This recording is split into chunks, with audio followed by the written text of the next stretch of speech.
Welcome to another, well, I guess this is the first one of these. I'm trying to see if this will work out. It's going to be like a quick hour stream um, that I can add during my work week or something. Let me give a second so I can drag chat because I need to have my screen on full to get this nice, fascinating intro.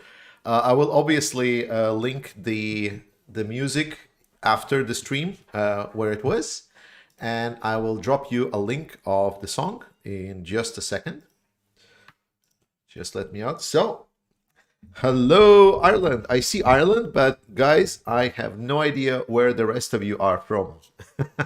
No, I actually do. Actually, I already started recognizing some of the names and so on. So I actually am starting memorizing, where you are from, guys, which is really fascinating.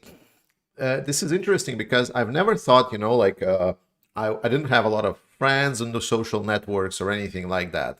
So for me, having like a lot of people as well, I'm sorry if I'm calling you friends, but I guess you are now. But yeah, I was really not expecting that I would have so many friends and moreover from all over the world. Now, yeah, where is this? And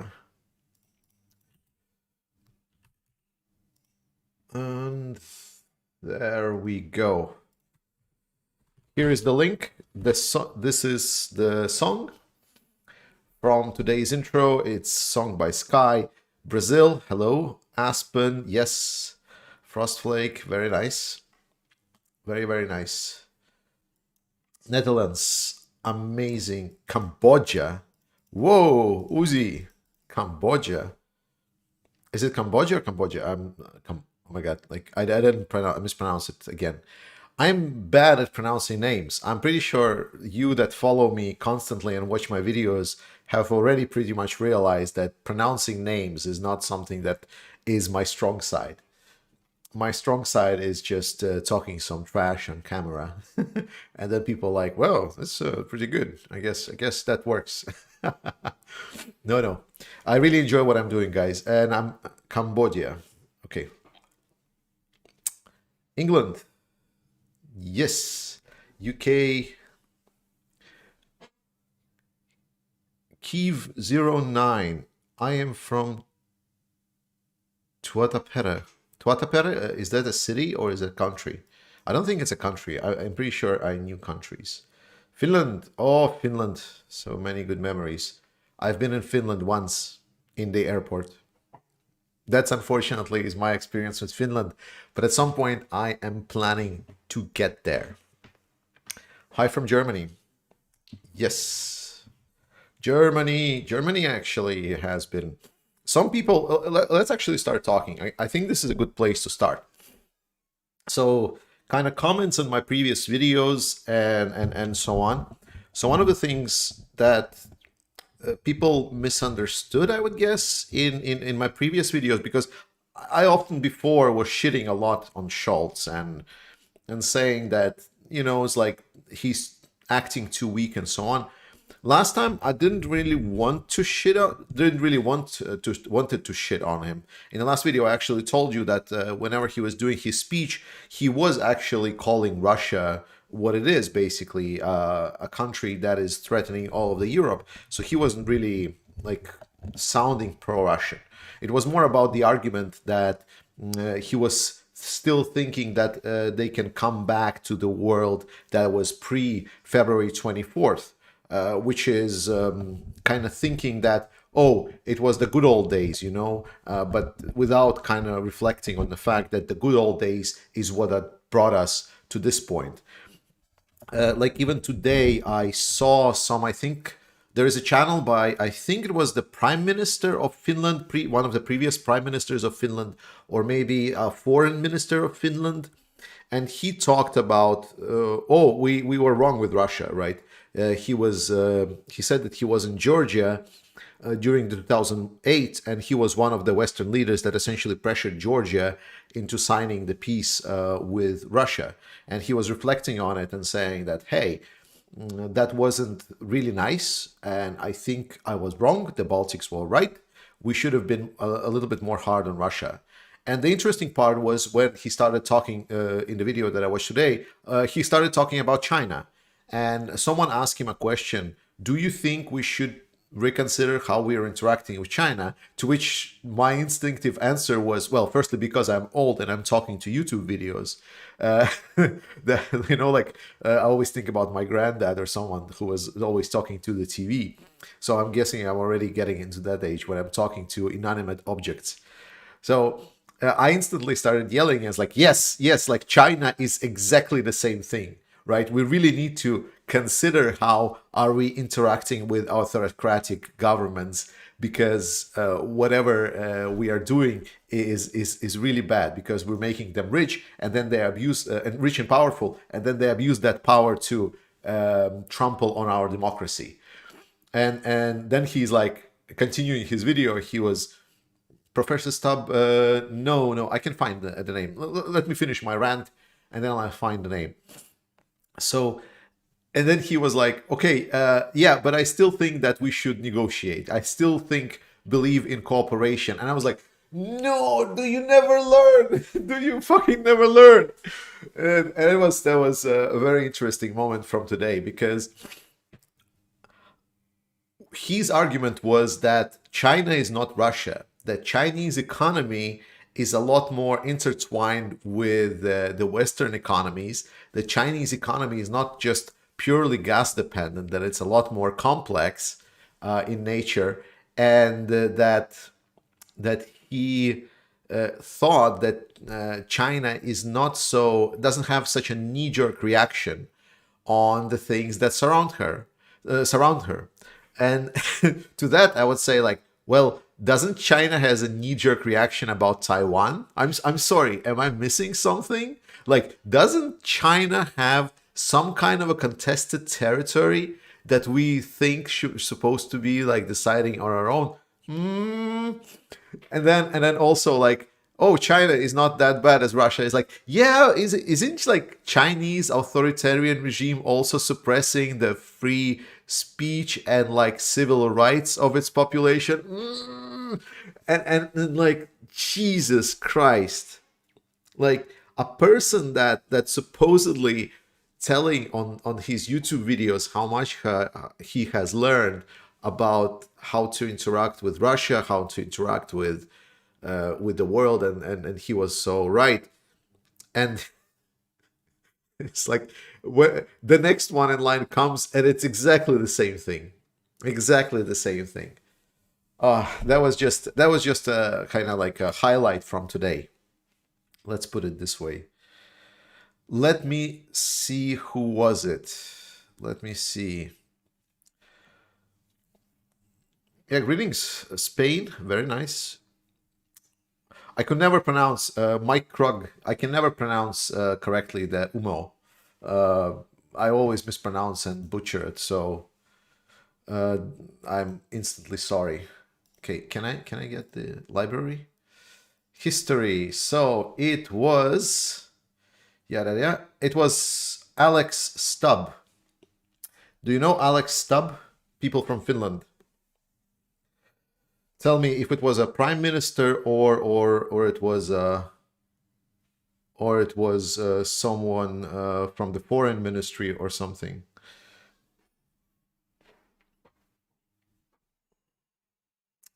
Italy, yes. Former prime minister. Okay, great.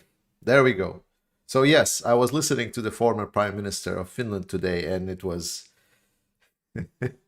it was something. It was definitely interesting. All right, so how are you doing, guys? So today we are starting, unfortunately, on kind of a sad note. He was both. Oh, okay. So we're starting on a very sad note today because, as far as I'm aware, as far as my friends are saying, they had another wave of missile strikes by the Russia. The only messages that I'm getting about it from my friends in Ukraine are "fuck the Russians," which is, I mean, understandable. But the point is, by this point, I don't know. Like, someone said, do you think that Putin still believes that hitting missiles into civilian population will actually matter for people? Do you actually think that the morale of Ukrainians will fall? And I said, no, obviously not, because like I'm getting messages every day saying only one thing: we need to fuck up the Russians even more before they. And that's kind of, it's like, what else then? Okay, infrastructure in Ukraine is being damaged. Fine. But we already know, like some of the people say, oh, aren't you worried because like a lot of the Ukrainian trains are electric? While true, Ukraine has a huge fleet also of diesel trains, and they've been introducing a lot more diesel train lately. And secondly, army is autonomous. The whole purpose of army is always autonomous. Army is not trying to use a lot of electric systems to run their trains. I'm pretty sure the first one that switched from electric to diesel were the Ukrainian army, because I am pretty sure that's quite understandable that at some point some infrastructure that would disrupt railway network would be hit. So it's kind of, yeah, I don't think it's a big problem. One of the arguments that I heard was that, well, now a lot more needs to be spent on the civilian sector. So, for example, now more generators that are coming into Ukraine needs to be delivered to the civilian population. To which my answer is, do you even imagine how many generators are coming into Ukraine? Because if civilian population within Ukraine would not be hit, then the amount of generators coming into Ukraine wouldn't be that large. And even if army needed some generators, I'm pretty sure they could have been delivered. And even now, I am pretty sure that we here in the West are not really running short on generators. We are having plenty of those. I just checked in the shop, like I think it was yesterday, that the generators are available. I mean, some of them pricey, but all in all, if the generators needs to be sent, they will be sent. And we know that Ukrainian army more or less is taken care of. My friends from the front lines are reporting that they have received indeed warm clothes. They have received sleeping bags. I will get to the airbase. They received the warm clothes. They received the sleeping bags. So it's quite nice. So I have no idea what by this point is really Russia expecting from this? To be honest, like that's kind of the question for the whole war. What do they expect?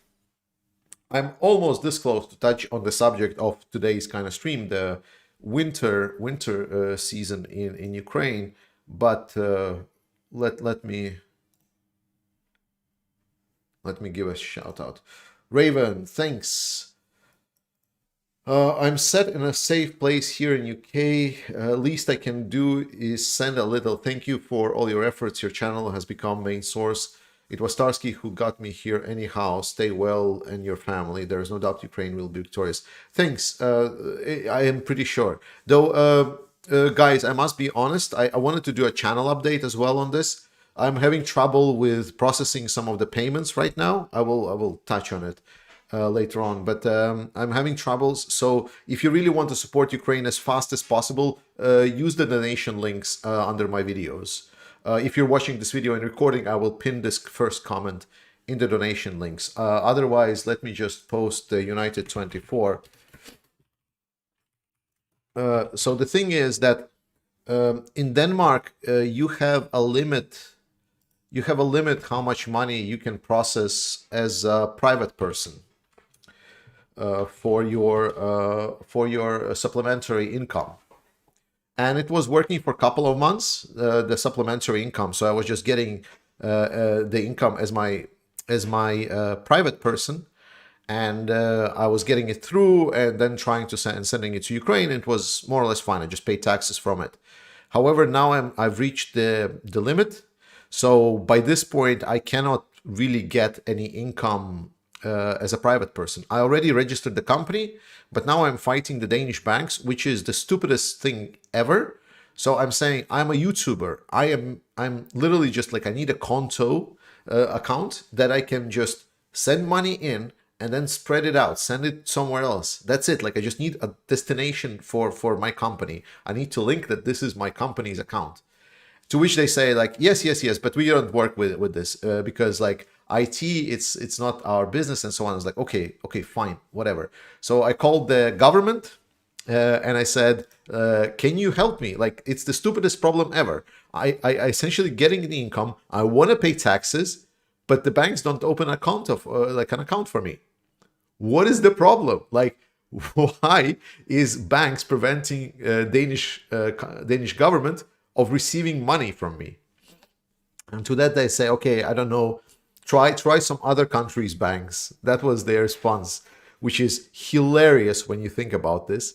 And secondly, that they said, okay, maybe try the application that is like, you know, like an online bank, which it doesn't have like physical location, because maybe you're just too small of a client for the banks to worry about the company account for you.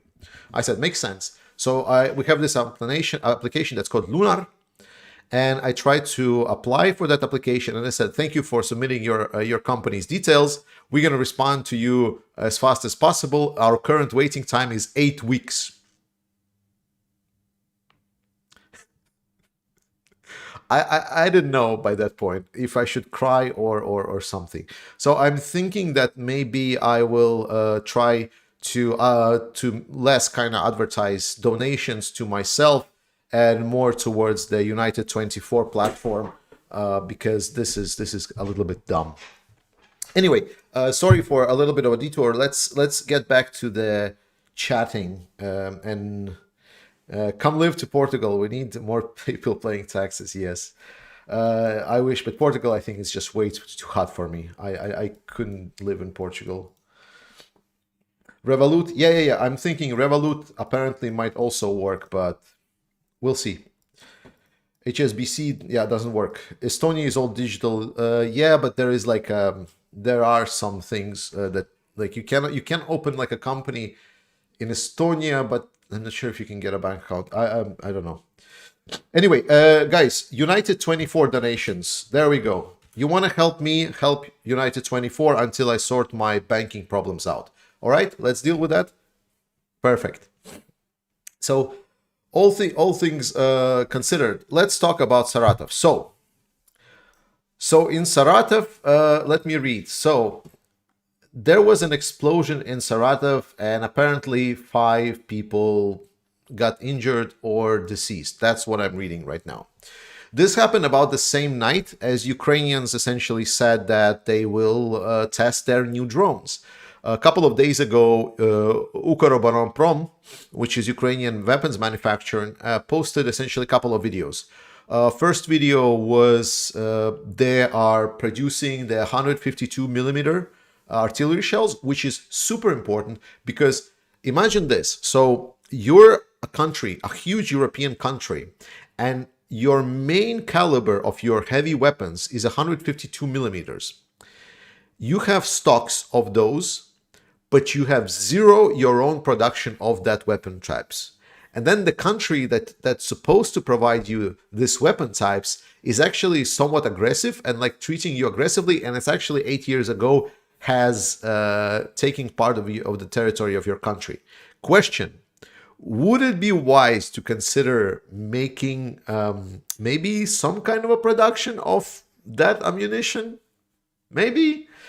That's the situation Ukraine got itself into, right? It got itself into the situation where they are using 152 caliber rounds and caliber guns, but they don't have enough ammunition.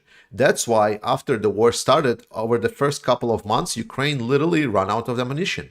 So by the mid-July, when was the heaviest losses by the Ukrainian army, when Ukrainians were losing all of the ground around the Kharkiv area, when they're losing the ground around Severodonetsk, Lysychansk, what happened was that literally Ukraine did not have any ammunition for their 152 artillery, which is like the main caliber, the main heavy caliber for artillery. It is stupid to be in a position like that, but unfortunately Ukraine ended up in that. So with the video today demonstrating that Ukra has decided to produce their own 152 caliber ammunition is great. That means that a lot of the trophies that Ukraine are going to get from Russia are going to be now supplied with actual shells to fire. This is good news. And second is what we started talking with. They demonstrated their drones a couple of months or a month ago. I think like when they started using Shahid drones, Ukrainian Oboronprom also came out as like, okay, we're actually learning a lot from the Shahid drones and how they're being used. So we're going to present our own drones. And they're going to be going far, far, far away, going to fly up to 1,000 kilometers from the launch position. And they're going to have a huge explosive warhead, basically nearly HIMARS-sized warhead, like it was 70-something kilos of explosives. So it's quite big. And as far as we understood, this was the beta test for these drones. One flew to the, one or maybe multiple flew to the, what was it called? The Engels air base. It is where the Russians are launching their major, huge, long-range bombers, and they're launching their missiles from those bombers from Engels airfield. And it was hit. We don't know the extent of damage, but apparently the same also happened around Saratov. So that was the second target. Obviously, there is no confirmation on that. There is no videos from it. There is no kind of any photos or whatever. But we can expect that it happened about the same time when they hit Engels. So yeah, I think it was Ukrainian drones. That's as easy as that. All right. Let's see. People have asked questions. Let me open the questions list. Unless you want to ask questions as well. There was a short video. Ooh, Suconimus. Let me then see the video. Give me a second. By the way, I really recommend Suconimus channel. Like, oh my god, I cannot pronounce his name. Like, is it only me that find his name really difficult? I really love his content, and I would recommend you all watching it.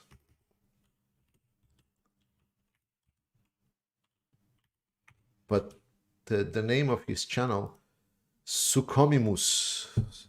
Jesus. All right.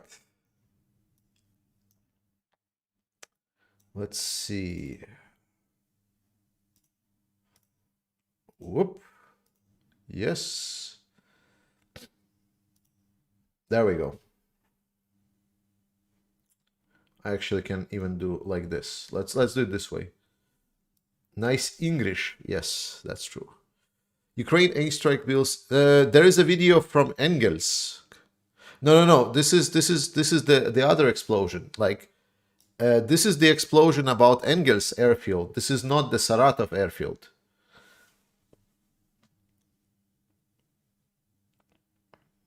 Sucomimus, yes.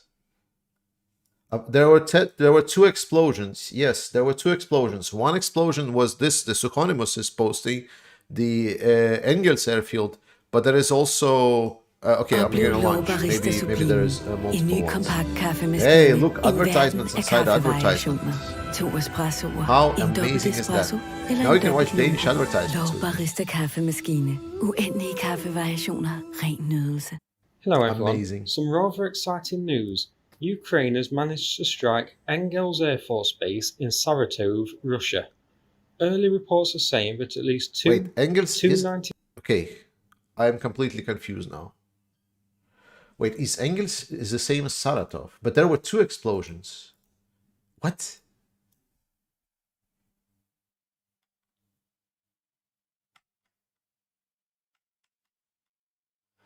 Oh wait, let me stream my confused face. Sorry. I was like, what?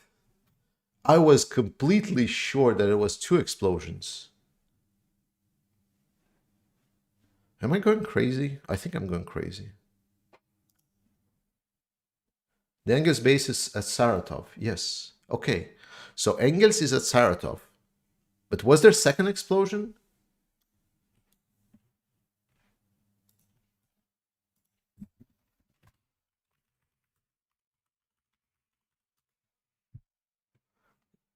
Yes, BBC. There we go. So I didn't go crazy. I was just, yes, okay.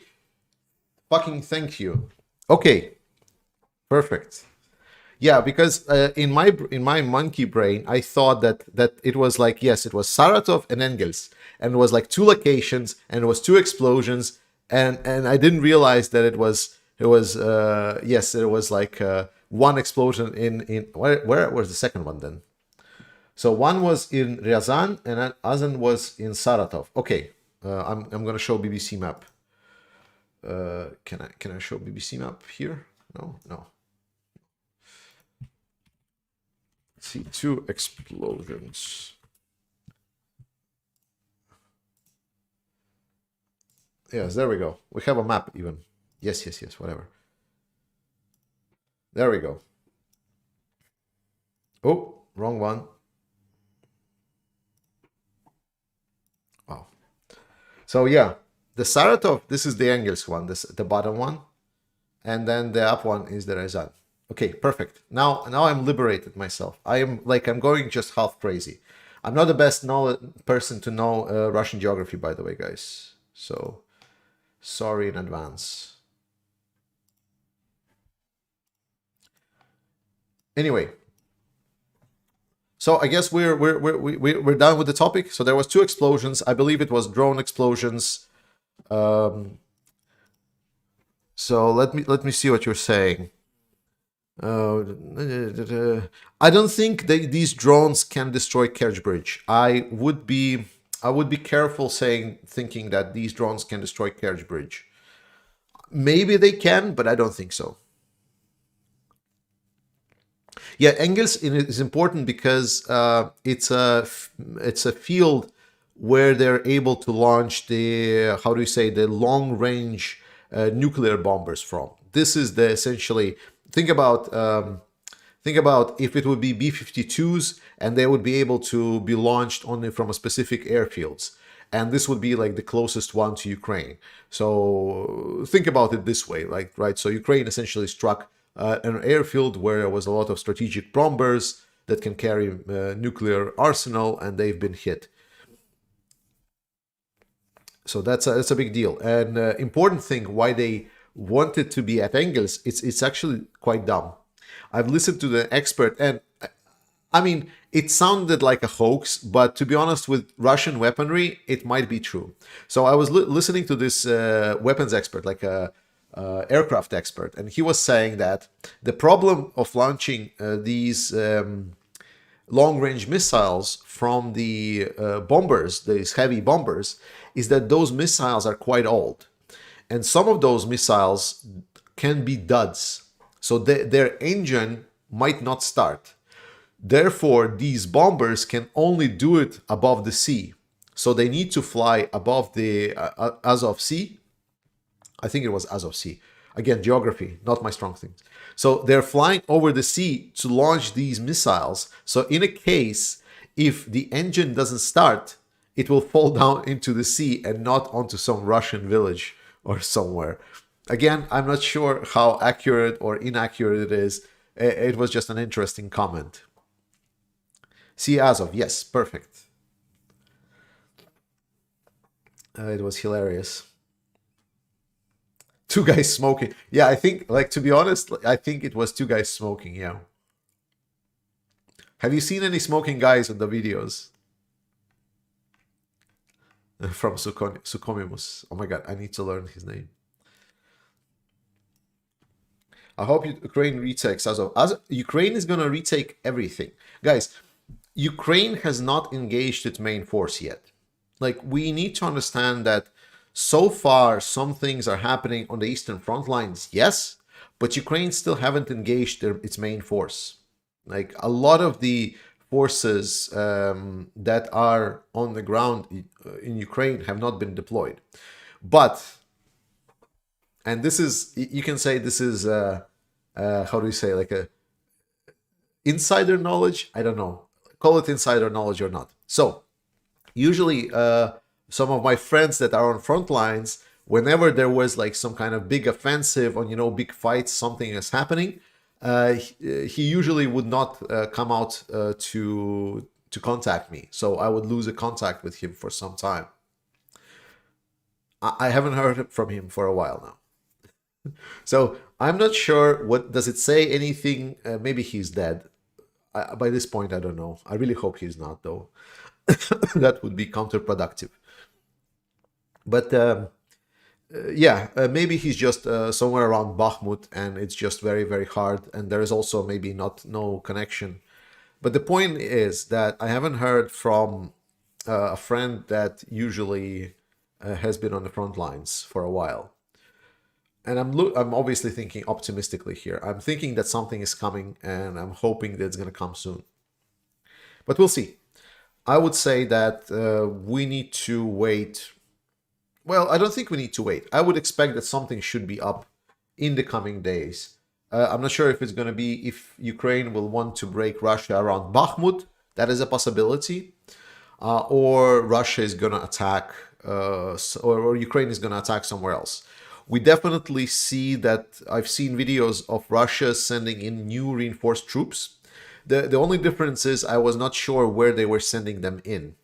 They were like showing videos and of these Russian troops on the armor going into, I would expect, Ukraine, all happy, like yippity yappity, it's time to get rapidly on deployed to Ukrainian front lines and get blown up. But it was showing that it was fresh troops. So my thing is that some of the trained mobilized troops that we were talking about a while ago are now finally being deployed into Ukraine. So I think new mobics are coming in. But let's talk about winter. Like we called in this stream to talk about winter. So let's talk about winter. First and foremost, I think you should all watch Perun's video on the winter. I think his takes on the winter were really good. And the point is that Russia are pretty knowledgeable on how to deal with winter. Not only Russian soldiers, but also Russian people. Yeah, we can make jokes around them that they can live in cold conditions, but more or less they'll at least know how to treat themselves. It's not that they've come from, from countries that are within the tropical zones of the world. Like Russians have been living in a very cold environments, and some of them have been living in a very, very cold environments. So I'm pretty sure they can survive. So people ask me, like, how many Russians do you think search pronounced Sukhonimus? Okay, but people have asked, like, how many do you think Russians will die from the cold? And my answer, I don't think that it's going to be that many as we expect. Let's put it this way. I think there was definitely going to be a certain number of Russians that are going to be dead because of the cold. What I think, though, the main thing that's going to be is that they're going to have hibernation, and they're going to get slow, and they're going to get sloppy, and they're going to think more about how to survive and get cold, and they're going to less think about how to fight Ukrainian troops and how to attack Bakhmut, for example. So I think that the ultimate killer during this week will still be Ukrainian army, but not the cold, despite the fact. White lightning. I hope Ukraine can hit the Kremlin while it's in session and Putin is there in person. Those obnoxious war propaganda people, Slimonova, Solovyov have homes and cars. They're military targets too. Yes, though we definitely see a lot of hesitation from the Western allies whenever Ukraine hits any kind of targets. Now, obviously, hitting like something like strategic bombers is a justifiable target, but U.S. is very, very jumpy on Ukraine using Western style weapons on the Russian territory. For example, we definitely know that Ukrainian HIMARS are well in range around the many military objects around Bilohorsk. That's just north of Kharkiv. Yet they don't strike it. Why? Well, obviously there is a taboo on striking Russia, which which I really hate. I think this is one of the stupidest requests that I've heard, and I'm really happy to hear that there finally are some countries appearing inside of NATO that are fighting it, because that is a stupid request. It's like, oh, don't strike the country that is attacking you every week with over 100 cruise missiles. Wow, nice. All right, let's see additional questions. True mark, yeah, I know, right?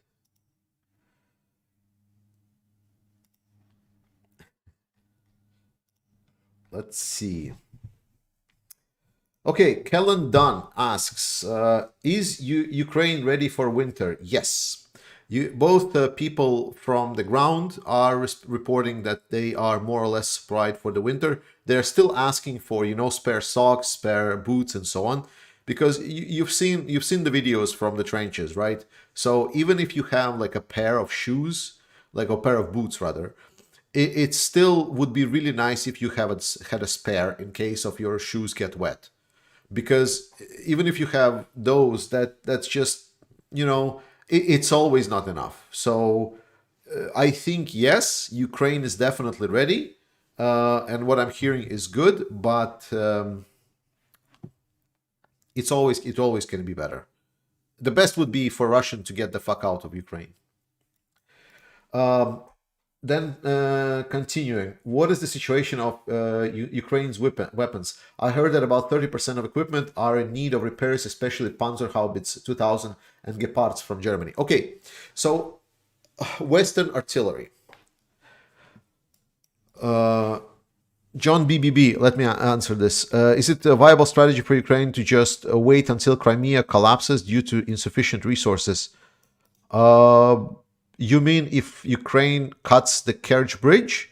Yes, I believe Ukraine will try to do the essentially Kherson option in Crimea. Yeah, yeah.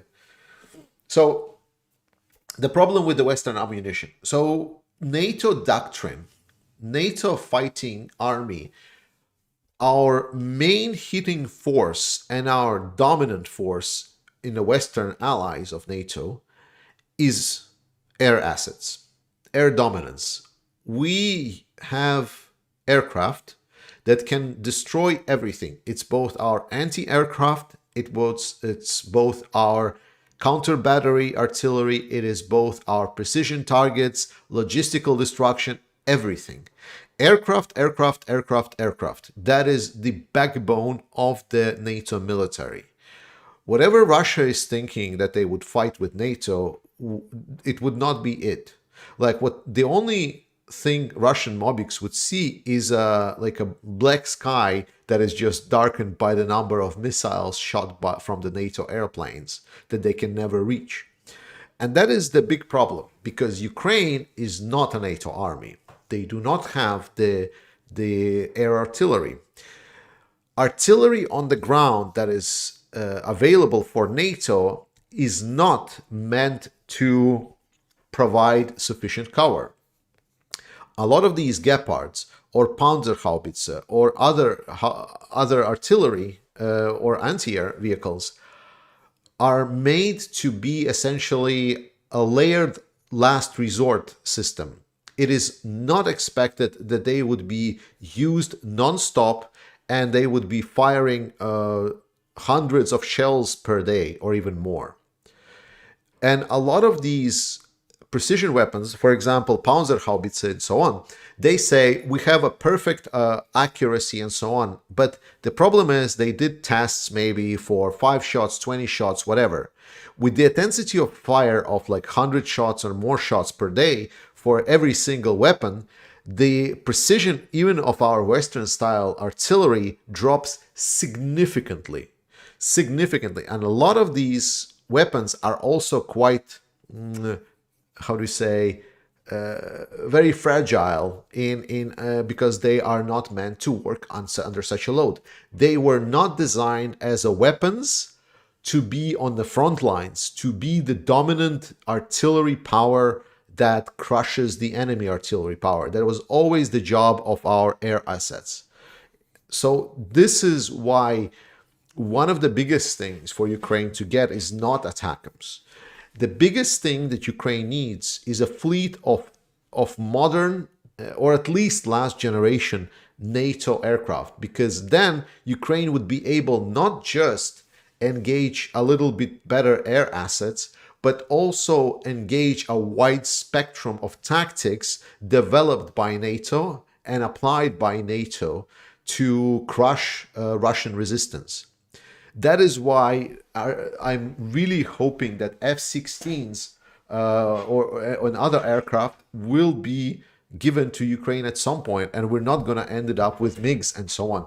This is especially funny for me because it's already been said that after war, Ukraine will be welcome to join NATO.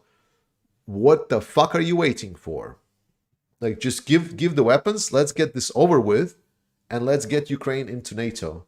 So that's the situation with Panzerhaubitze. Yes, and every third Haubitze, it's not only Panzerhaubitze. Panzerhaubitze were like the biggest ones. Panzerhaubitze, I've heard every third, and the others are about like 15-20% also.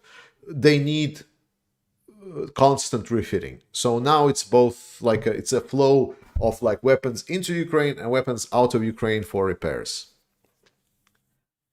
Like, many F-16s have been phased out. A lot of F-16s have been phased out. A lot of them are just standing there to be desired. And we know that Ukrainian pilots have already been trained. It's just about, yes, deliver. Planes to Ukraine won't work. They need too much maintenance. So, okay, let's do maintenance then. That I don't see the argument.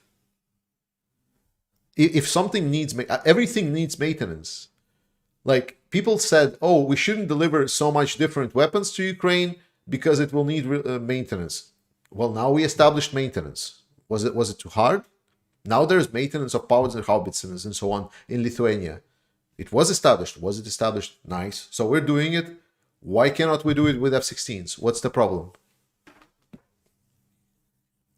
Like, oh, planes are different. Like, if a piece of metal flies, that's totally different. Okay. Right. Continuing. What is the realistic figure for Ukrainian casualties? So Ukrainian officials are stating that it's about 13,000. Ukrainian casualties and Ukrainian numbers are usually more or less accurate. I would estimate that Ukrainian casualties are currently about 1 to 4. I'm counting, so not 1 to 4, but about 20,000.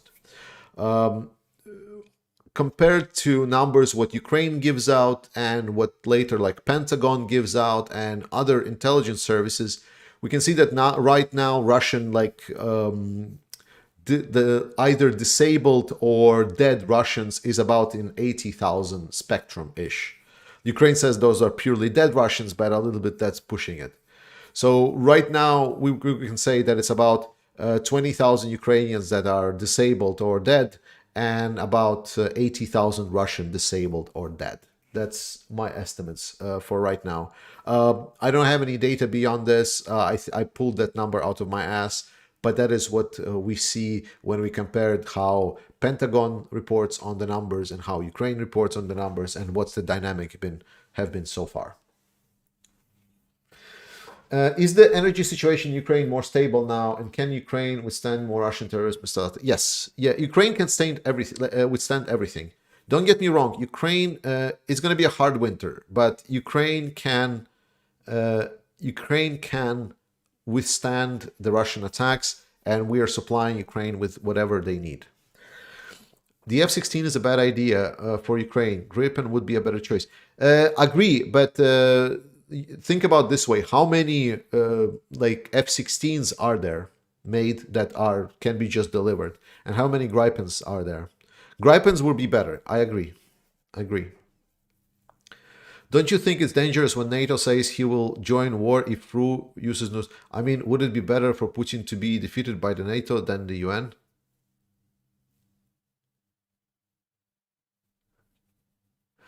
Don't you think it's dangerous when NATO says we will join the war if Russia uses nuclear weapons?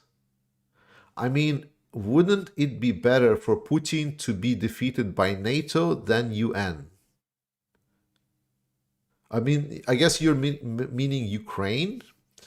So Putin defeated by Ukraine and then NATO not joining if Russia uses nuclear weapons.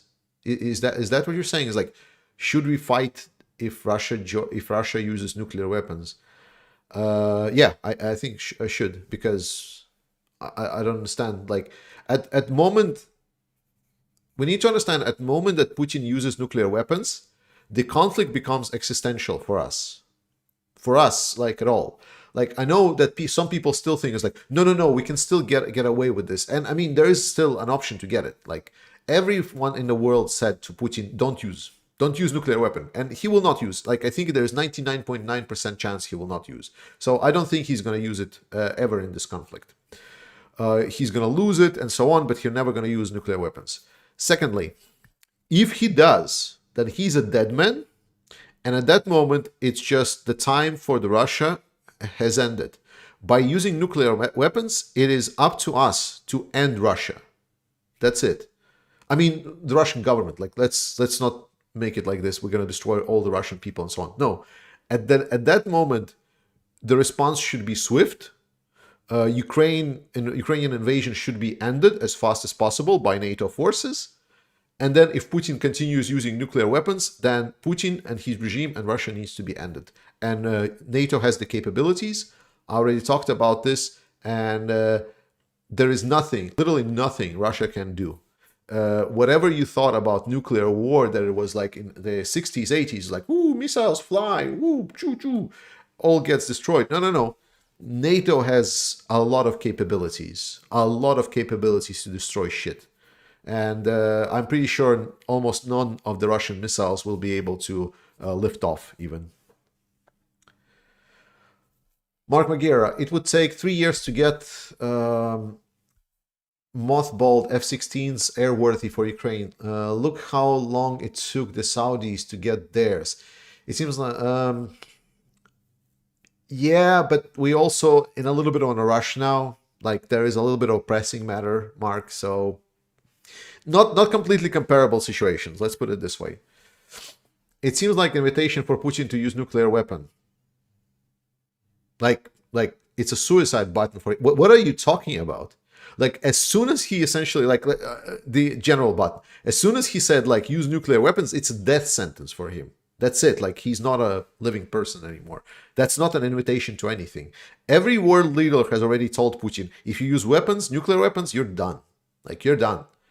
That's it. Like it was no uncertain terms. So there is no invitation at all. Like whatever you're seeing is not there. You're dreaming. Bogdan says, is it anywhere more likely for armed forces of Ukraine to get anti-air defense than planes properly? Will it have an impact on increasing percentage of Russian missiles that are shot down? Yeah, I mean, like the point of air defense works best in layers. But we also need to understand that like a lot of the older NATO air defense can be refitted, like such as Hawks. Hawks would be amazing right now. It's like the predecessor to Patriots, whatever.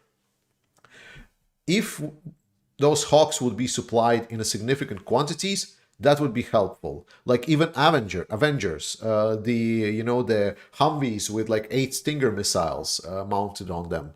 That's literally the Avenger. If it would, like right now, US sent 4 of them.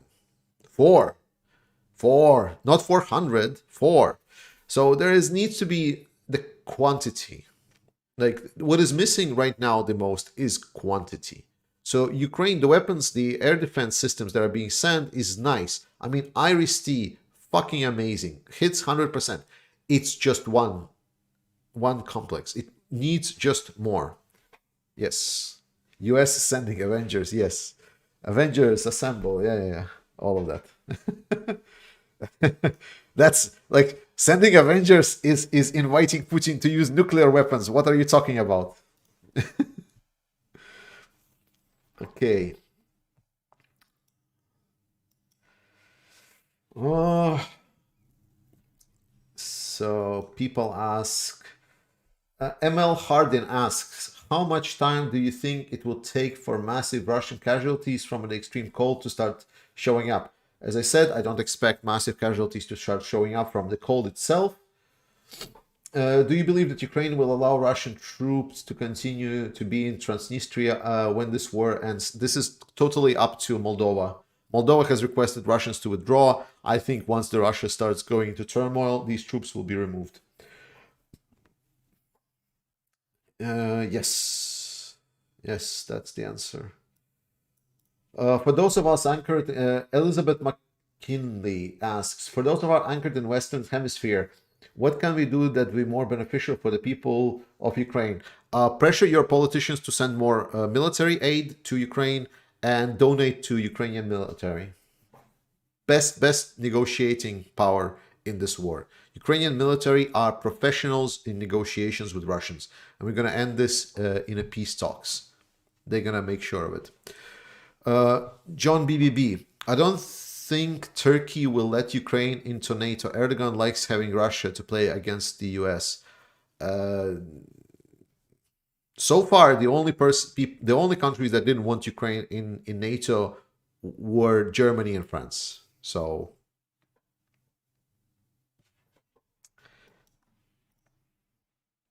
it's nice to blame Erdogan, but it wasn't. White Lightning, thank you so much, but you don't have to donate. Like, I know that you're also a subscriber and member of the channel. Like, you're doing a lot already. So, but big thanks for $5. Doesn't Canada and a few other countries also have F-18s that are being phased out? Those will really tear up Russians badly. I'm not sure about F-18s. I've read about, like, there was a thread by some military analysts, and they were describing, like, which of the planes would be really good for Ukraine. And I cannot just remember what they said about F-18s. But they said the two that would be the most beneficial for Ukraine, number one would be Gripens, and number two would be F-16s. So that's where I'm taking my understanding about it off. I am not completely sure about F-18s, how useful or not they would be. So sorry. Maybe chat can explain.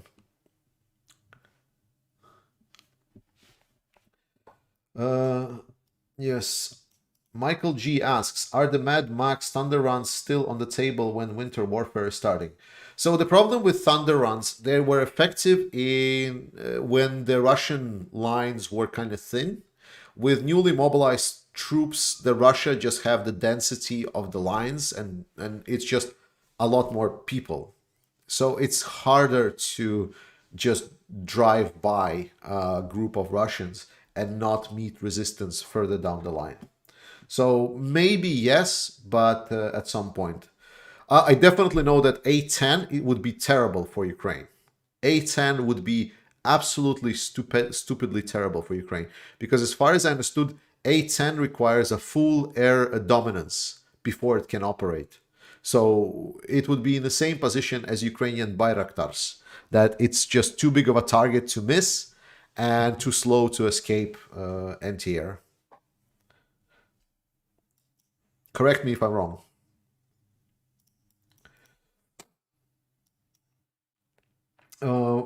Diane Andrews, what are the politics dividing or uniting Kadyrov, Prigozhin, Surovikin? They like power and money. That's what uniting them. What is dividing them? I mean, not really much. I mean, Kadyrov and Prigozhin, seemingly they already kind of more or less agree on how to split Russia once Putin is gone, but they still are dependent on Putin's regime to handle power to them after himself. They cannot just overthrow him because there are still moving pieces that are not in favor of them. Germany will send 7 Gepards. Depressive Romania had 30-40 Gepard. We should have sent all of them, and we could buy more recent. For fuck's sake, they they need any air defense in more than quantity of 10. Yeah, I mean, like that's the argument. Like Bogdan literally just put the number. Like just more shit. Like Ukraine just need more shit. Ukraine is a huge country. It's very hard to imagine even just how big a country Ukraine is until one travels it and so on. Like for me, it was just stupendously large. So when you start thinking about, oh my God, that is a huge country. So when you start thinking, it was like, so wait, so there's like only 10 like anti-air systems that are being sent. Like Ukrainian front is like from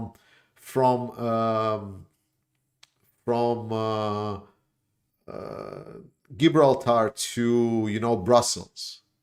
That's the length of the Ukrainian front, and you're sending like 10 anti-air vehicles that or 4 anti-air vehicles. That's not enough. That's nearly not enough. Ukraine just needs more shit. That's it. Like anything, just more. Is there any clue who will replace Putin and how soon? No. Like, let's ML Harden.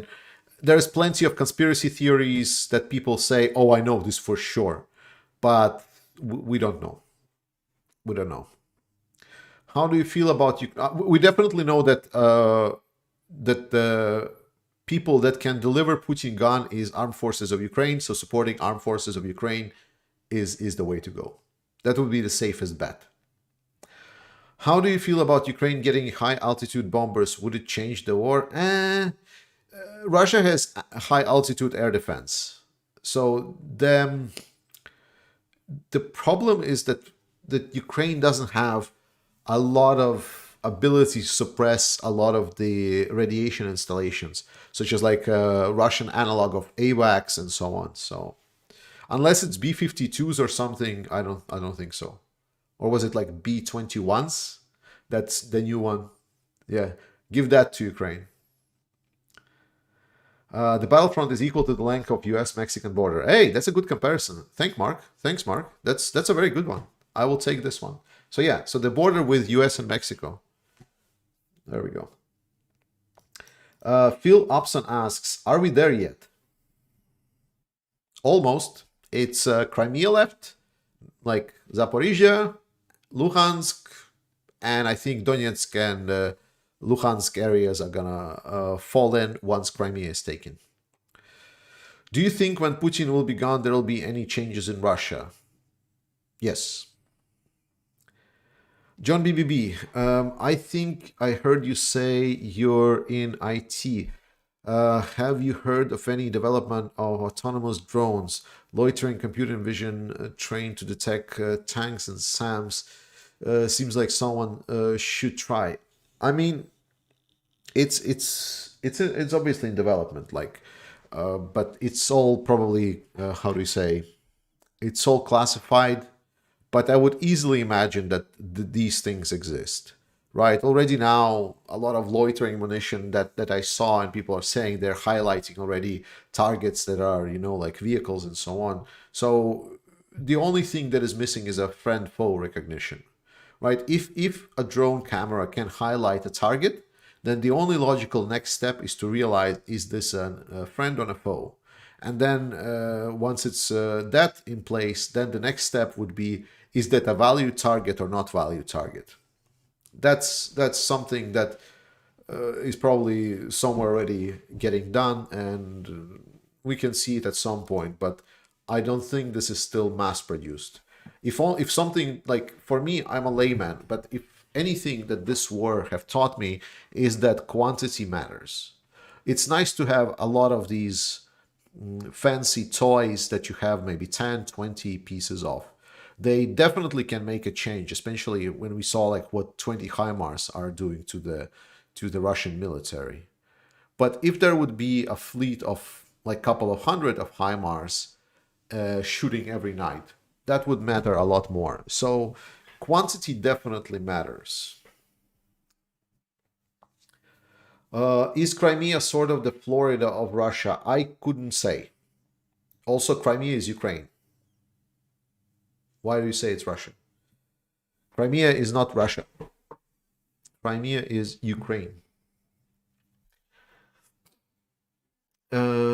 Ukraine strikes on Russian air bases. Yes, it does. Raven7 asks, I heard today that Russia is trying to spread campaign of distrust and fear in Poland. This is regarding Ukrainian refugees. What do you think of this? That was something that Russia was doing from day one. Like they were saying that Ukrainian refugees are really bad, that all of the Ukrainian are Nazis, that they are bringing poverty, that they are going to steal everything. It's a standard Russian narrative. They are projecting what they are to what Ukrainians are. So they're just projecting themselves onto Ukrainians. Lorna Morgan asks, hi, Georgi. There are persistent trolls that Poland is ready to invade Western Ukraine. Oh, I've heard this one before. That there was much hilarity and suggestions. Poland declares war, Ukraine surrenders to Poland and is absorbed, therefore being part of NATO and EU. Nice dream, is this feasible? Jesus Christ. Okay, this is so freaking dumb. Okay, obviously, no, Poland is not gonna annex Ukraine. That is not gonna happen. Though, with how Russia does things, I think Poland should annex Russia. Like, I mean, was it Czechia that already annexed the Kaliningrad Oblast? That they said, like, what is it? What was it called? Oh my God, what was it called? The Kaliningrad Oblast in Czech, Czechia.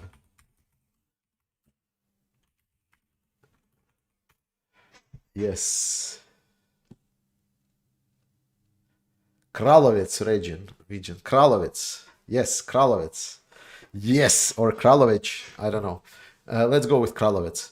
Yes, Kralovic. There we go. So I think Poland should annex Russia. Then Russia becomes part of NATO. And then Russians can say that NATO occupied Russia. And then Russia can fight Russia for the freedom of Russia. What a plan.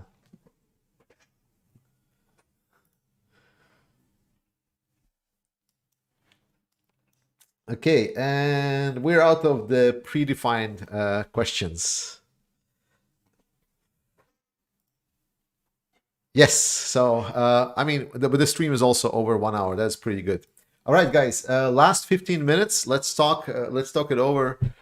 This was kind of like the fast stream, I guess, that we're making. This is the first one of this. I was thinking if I should prepare some kind of agenda or not. Oh right, the second thing, shit, I totally forgot.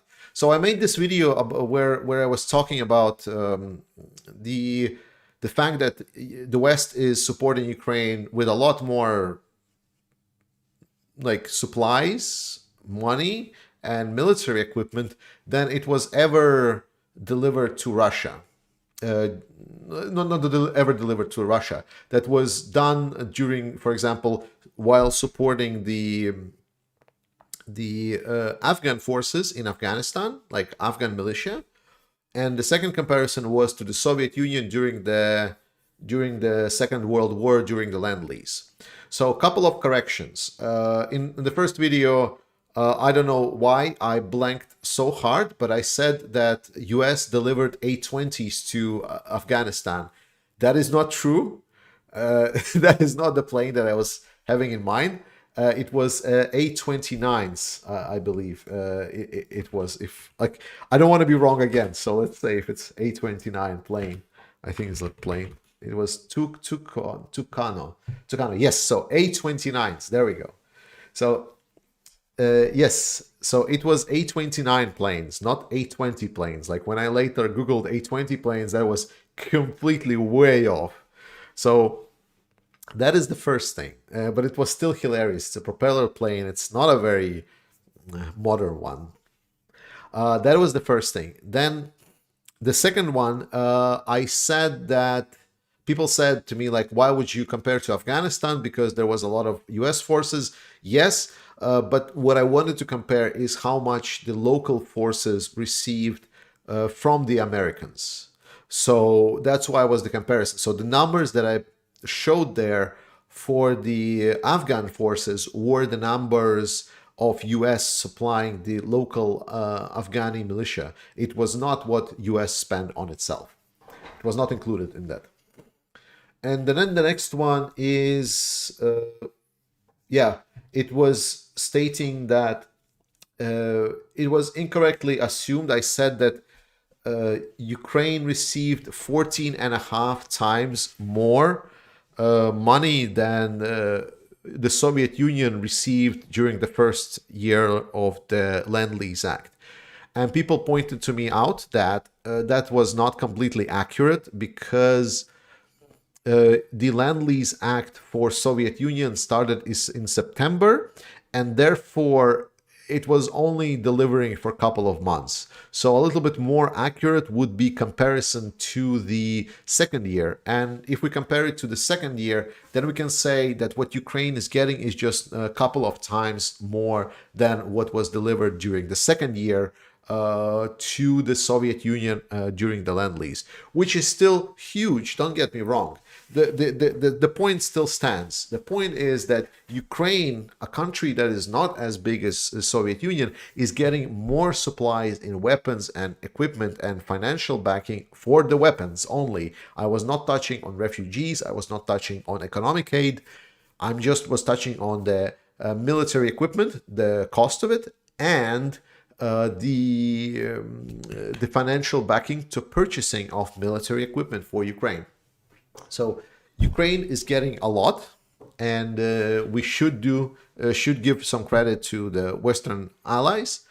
But as I said, it's never going to be enough for me. I'm going to be bitching that Ukraine is not getting enough stuff until the end of the war, until the last Russian is either rotting inside of Ukrainian land or is running with his pants down and shitting himself over the border towards his mother homeland. That's my perspective on the war. Robert Silverback, my wife is pregnant again. Congratulations. Where have you been the last 60 days in Europe? Not much. I've been to Poland. I've been to Łódź in Poland, and that's pretty much it. I've been staying mostly in my home in Denmark for the most part. I am not that frequent of a traveler. I mean, maybe once this war is over, and if any of you will still stay at my channel, and I will be able to earn some money on YouTube, maybe then I will be able to use YouTube as my main job in the world. We'll see. Who knows? I don't know. Visit every one of you, have a drink, and so on and so on. Celebrate the victory. We'll see. It's too early to say. Let's wait until the armed forces of Ukraine win this. Oh my god, I'm butchering names, sorry. But what do you think the chances of RU invading Baltics? Yeah, it's zero. Like, Russia has shot herself.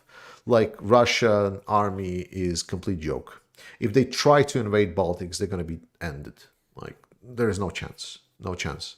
And Russia knows this. Like, someone says, like, oh, Georgie, but it's like, it's Russia wants to like, for NATO to fight it and so on. It's like, Russia is afraid that NATO is going to attack Russia. We should give Russia security guarantees and so on. Guys, Russia knows perfectly well that NATO is never going to attack Russia. Like, if Russia would ever consider that NATO would attack, it would not pull all of its forces from the western border with the Baltics and the Finland to send to Ukraine. Russia would not do that because it's such an opportunity for NATO to strike while Russian forces are occupied in Ukraine. Oh my God. I mean, it's a joke. Like, Russia invading anyone, Russia can only invade itself. That would be the best part. Like, Saratov. Let Russia invade Saratov. Maybe they can find the smokers there that blown up a couple of planes. You think the new drones for Ukraine are operating and striking deep into Russian territory? Yes. We've got puke bins, but brigades slowly trickling in. Lucas Lee, we've got puke bins, bot brigades slowly trickling in. You mean Russian bots? Yeah. Thanks. I mean, like, I've been on the banning spree lately. There's so many of them. I'm always thinking about like if should I leave them or should I not, like especially the funny ones, you know, there was like, oh, lies, like, oh, when will you ever stop lying? It's like just oh, I mean, they're hilarious, but they're just distracted. They're distracting because they say something funny once, and then like the next message they're studying like yada yada yada, Putin propaganda, and then like there's like 15 pages and like people saying, "Wow, what an asshole! What a stupid YouTuber this guy is that cannot even ban someone that is so obviously Russian troll." Did you see any Z propaganda in Poland? No. No, I have not seen any Z propaganda in Poland. I did see a couple of tanks heading for Ukrainian borders, and I've seen some of the convoys with military equipment that were around the, how do you say, like a resting parking. Like, so apparently they were just sleeping, whatever. So like there was like a lot of police and like a lot of military trucks chilling. I guess they were taking a longer trip. So I've seen a couple of tanks being transported and so on. That I did see. That was pretty cool. I really wanted to take a picture of it, but I didn't get to pull my phone out. Ukraine needs to hook up with Japan and South Korea and rebuild nukes together. South Africa and Israel did this successfully in the past. Not a bad idea. Olena is writing, Ukraine was developing Vilha and Krim 2 rocket systems with 130 kilometers and 500 kilometers respectively. Did not launch in mass production before the war. Western money could help build this. Yes, especially Krim 2 is a ballistic missiles. That would be really, really strong. Like Krim 2 is a very, very interesting one. What do you think about what former Colonel Douglas McGregor says on YouTube? I think he's getting hard by looking at Putin. I already made comment on this. So this Colonel McGregor dude, like if you start looking into history of what he was saying, so he's one of those people that thinks that Russia is such a great nation and everyone in European continent should bow down to the great and mighty Russian Empire that it is, and that Russia is completely unstoppable, and it should be essentially bowed to, and only asking, like whenever Russia tries to invade you, is not to ask you like, oh no, Russia, stop, but only ask Russia how deep you want to go this time. That's the Colonel Douglas McGregor. So with all respect, fuck him.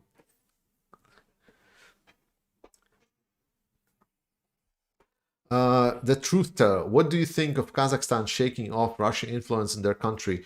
Could they be next to be invaded? Yeah. Yes and no. Like, obviously that after this failed invasion to Ukraine, Russia is not invading anything anymore, at least for the coming 10 years, because Russian army is not existent by this point, right? Russia does not have an army. But will it invade Kazakhstan? It would be a very, very lucrative piece. Very, very lucrative piece for Russia to invade. But Kazakhstan is in a very close relationship with China right now. And I believe that they're coming in with close relationship. So, yeah. Yeah. If you had 8 beers and encountered Elon Musk and the Bobs, what would you say to him? I mean, like, I don't have strong feelings about Elon Musk's. Like, he's a multi-billionaire.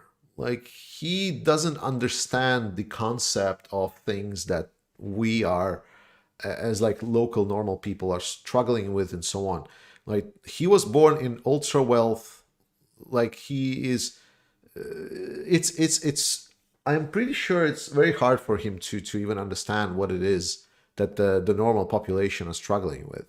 So I don't know. Like, to be honest, I have nothing to say to him. Like, he is a big talking point for people to discuss, but those talking point peoples have been as long as I remember in my life. When I was little, it was some of the fashion models or something else. Then it was some kind of, there was like some politicians that people like to talk about and they were popular, but it was always someone, it's like it's like Gossip Girl. Like, well, I haven't seen the series Gossip Girl, so I don't know, but it's like gossiping. It's like talking some shit about someone that does something that you don't. I don't know. It's like he does what he wants. Like he can allow itself.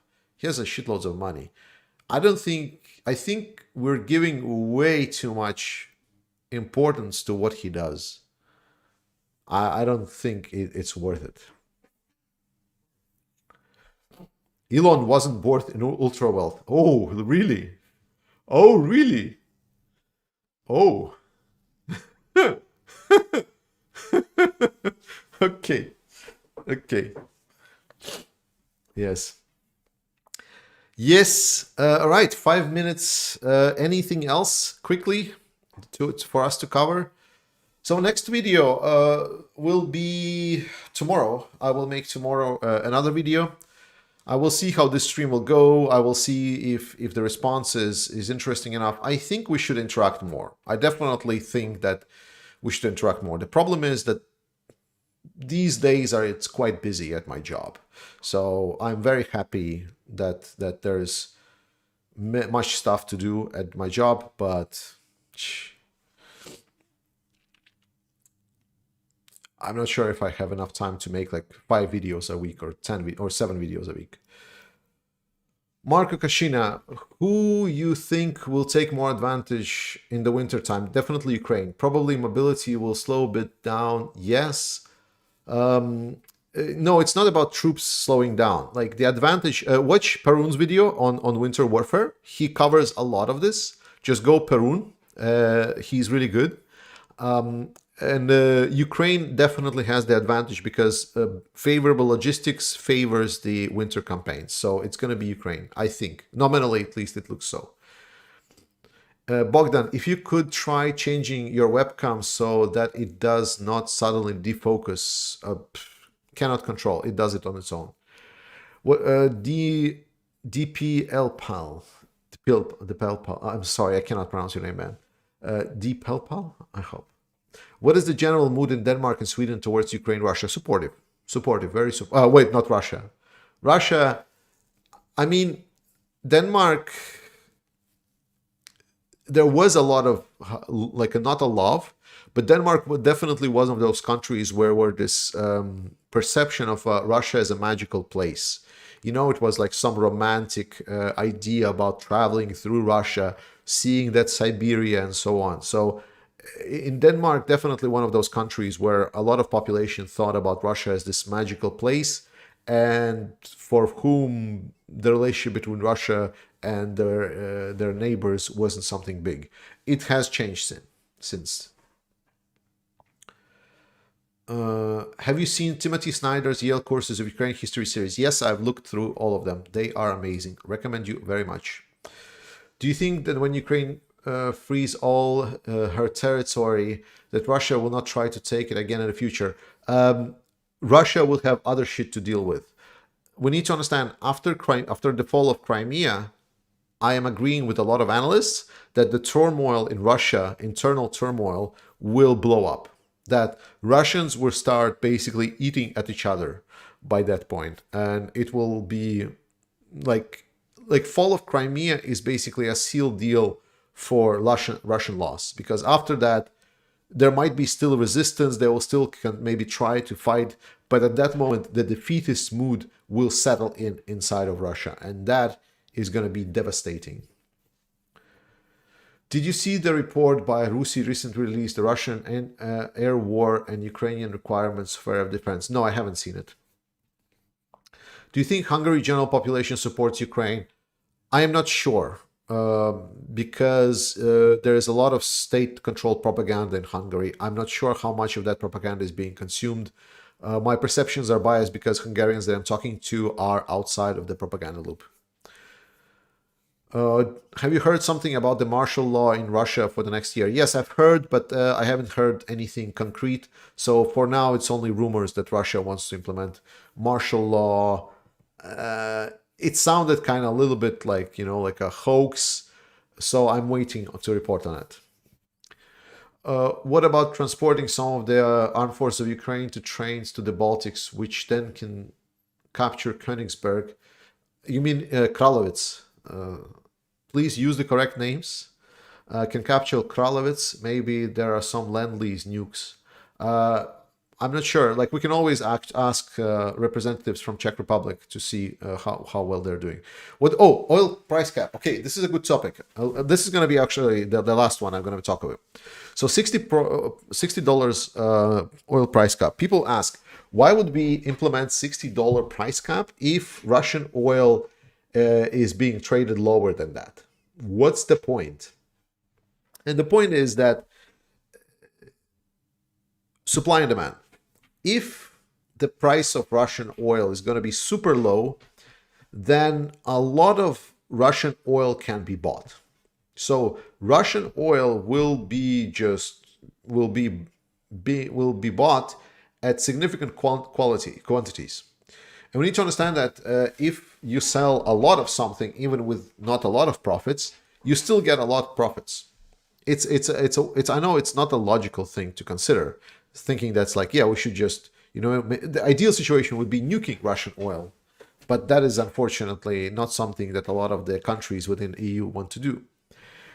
But $60 is a kind of very nice balance. Even US wanted it to a little bit higher, because this still doesn't influence the oil market that much. Basically, why would you want to buy American oil if you can buy Russian oil very cheaply?